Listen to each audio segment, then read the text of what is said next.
देखिए, अशांत धारा जो है जिस तरीके से उसे पेश किया जा रहा है वो मैं बता दूं आपको।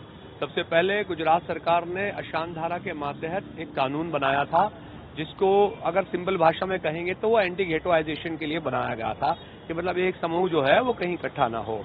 लेकिन आज की डेट में उसका इस्तेमाल एक अलग तरीके से हो रहा है, जो एंटी कॉन्स्टिट्यूशनल भी है और नागरिकों के हक पे जो एक तरीके से तराप है उसके खिलाफ है ये कानून।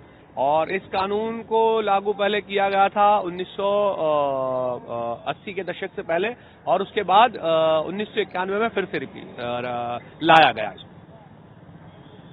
बाकी आप अगर बात करें अहमदाबाद में सिर्फ, तो अहमदाबाद में जब तक अशांत धारा लागू नहीं था तब तक अमूमन एक रजिस्ट्रार ऑफिस में 12 से 15 हजार सेल डीड जो है रजिस्टर हुआ करती थी।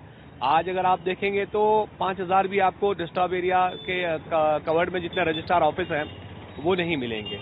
तो एक तो जो गवर्नमेंट का रेवेन्यू है वो कम हुआ है, दूसरा नागरिकों का हक तो मतलब इन्होंने छीना ही है। और आप देखेंगे कि डिस्टर्ब एरिया एक्ट के मातहत जिस तरीके से सेग्रीगेशन का पॉलिटिक्स गुजरात में लागू किया गया, एक अशांत धारा सबसे पहले अहमदाबाद में लागू किया गया था और 1991 के बाद आज जो है पूरे 7 डिस्ट्रिक्ट में लागू है। एक तरीके का डिजिटल कर्फ्यू जो गुजरात सरकार ने, हर समय की गुजरात सरकार ने लाने वाली कांग्रेस की सरकार थी और आज वर्तमान भाजपा की सरकार ने उन्हें 7 डिस्ट्रिक्टों में एक्सटेंड किया है।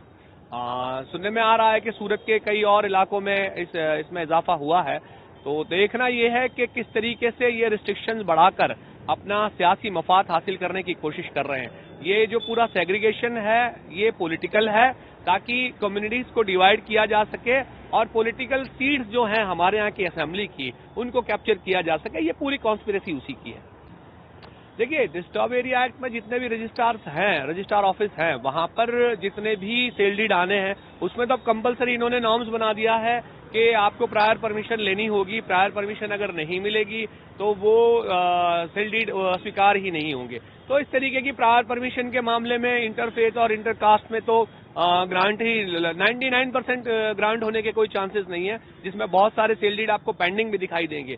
और इसके अलावा के जितने भी हैं उसके अंदर में अपने आप से बहुत बड़े पैमाने पे भ्रष्टाचार चल रहा है। देखिए, संविधान तो ये कहता है कि लोगों के लिए जितनी आसानी हो, सुविधा हो, वो काम सरकार को करना चाहिए। लेकिन हमारे यहाँ एक प्रॉपर्टी खरीदने की प्रक्रिया को इतनी जटिल कर दी गई है कि मैं समझता हूं कि बेचारे एडवोकेट जो हैं, जो अगर सिविल साइड से प्रैक्टिस नहीं करते हैं तो उनको भी एक बार समझने के लिए वक्त लगेगा। इस तरीके का ये अटपटा कानून है और ये कानून जो इन्होंने लागू कर रखा है उससे जो नुकसान है आवाम को, तो आम आदमी तो जाके सेल डीड बना ही नहीं सकता। मतलब खरीद फरोख्त करने के लिए इतनी मुश्किलात हो गई है कि आप मत पूछिए बात।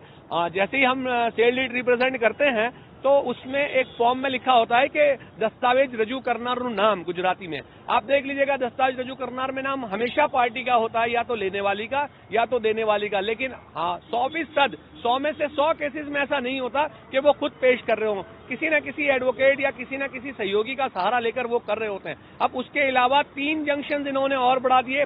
एक तो आपको कलेक्टर से परमिशन लेनी है। अगर कलेक्टर में आप इंटर रिलीजन कोई प्रॉपर्टी खरीद रहे हैं, आप किसी और धर्म के हैं और मैं किसी और धर्म का हूं, ऐसी कोई प्रॉपर्टी अगर वो खरीद रहे हैं तो उसके लिए पहले तो जाएगा कलेक्टर ऑफिस से फिर पुलिस इन्वेस्टिगेशन निकलेगा, फिर वो पहुंचेगा बेचारा पुलिस थाना।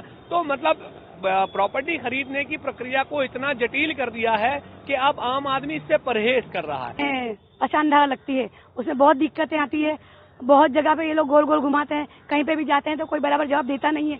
कलेक्टर से पुलिस स्टेशन से दूसरी बहुत सी जगह जानी पड़ती है, इसमें बहुत दिक्कत होती है। तो ये अशांत धारा का जो है कानून, वो कानून को हटाया जाए, जितना जल्दी हो सके उतना हटाया जाए। क्योंकि प्रॉपर्टी हिंदू भी खरीदता है मुस्लिम से और मुस्लिम भी खरीदता है हिंदू से, तो उसमें हर सबको ही दिक्कत आती है।